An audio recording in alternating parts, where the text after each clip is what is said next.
تیسرا راستہ اسلام کا، پریشانیوں سے بچنے کا تیسرا راستہ،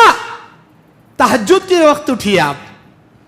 کیونکہ تہجد کا وہ وقت ہوتا ہے جب اللہ آسمانی دنیا پر آتا ہے۔ تیسرا پہر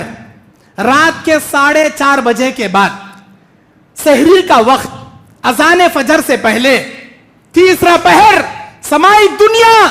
دنیاوی آسمان پر ہمارا رب ذوالجلال والاکرام آ کر 3 پکار پکارتا ہے اپنے غفلت میں سوئے ہوئے بندوں اور بندیوں کے لیے، انسان جناتوں کے لیے۔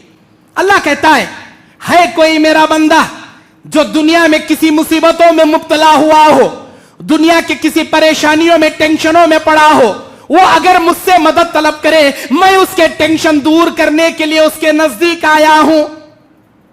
ہے کوئی میرا بندہ مجھ سے اپنی مصیبتوں کا دکڑا بیان کرے، میں اس کی مصیبت کو دور کروں گا۔ دوسری پکار اللہ کی،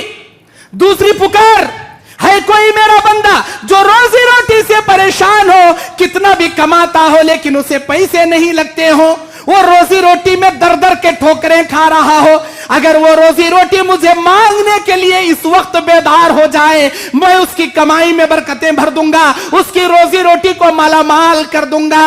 یہ دوسرا سوال ہمارے رب رحیم کا، رب غفور رحیم کا دوسرا سوال۔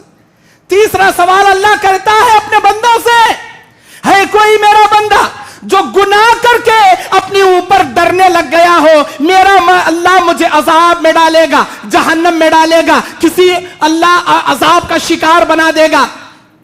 یا عبادی، اے میرے بندو، انکم تخطئون باللیل والنہار، تم رات دن گناہوں پہ گناہ کرنے والے ہو، ثم استغفرتنی، اگر تم مجھ سے مغفرت طلب کرتے، اگر تم مجھے معافی طلب کرو، مغفرت طلب کرو، لغفرت لک، میں تمہیں معاف کر دوں گا،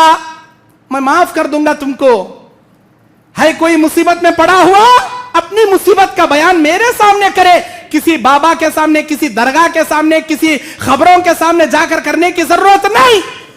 سورہ روم آیت نمبر 52، سورہ نمل آیت نمبر 82، اللہ کہتا ہے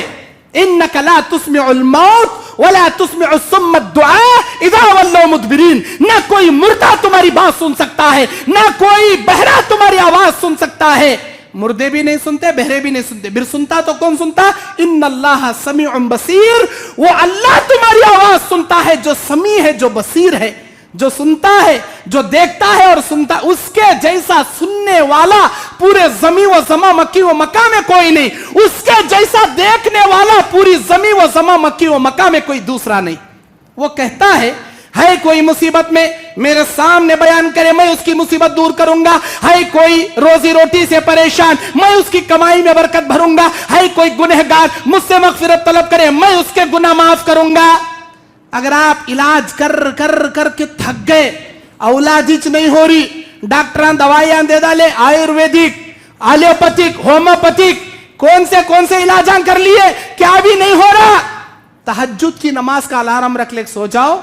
2 رکعت، 4 رکعت، 6 رکعت، زیادہ 8 رکعت تہجد پڑھنا ہے۔ عشاء کے بعد وتر مت پڑھو، تہجد کی نماز پڑھ کو میاں بیوی دعا کر لے، بیٹھو، پھر دیکھو اللہ تمہاری مصیبتوں کو کیسے دور کرے گا، کیسے تمہاری مشکلوں کو اللہ آسان کرے گا۔ یہ تیسرا طریقہ۔ اور چوتھا آخری طریقہ، اگر تم دنیا کے کسی پریشانی میں مبتلا ہو چکے ہو، تم دنیا کے کسی آزمائش کے شکار بن چکے ہو، 1000 کوشش کرنے کے باوجود آپ کی مصیبت آپ سے دور نہیں ہو رہی، نبی کہتے ہیں اس انسان کو چاہیے ہاتھ چھپا کر صدقہ کثرت سے کیا کرے، حد سے زیادہ صدقہ و خیرات وہ کیا کرے، کیونکہ انسان جو صدقہ نکالتا ہے اس کا وہ صدقہ اس کے اوپر چلنے والی مصیبتوں کو ٹال دیتا ہے۔ اگر اس کے اوپر کوئی مصیبت نہیں ہے، آنے والی ہے، ابھی نیکسٹ منتھ فیبروری میں، مارچ میں آپ نے صدقہ دیا، اللہ اس صدقے کی برکت سے آنے والی بیماری سے آپ کی حفاظت کر لیتا ہے، آنے والی آفت کو آنے سے پہلے آپ کے اوپر سے ٹال دیتا ہے۔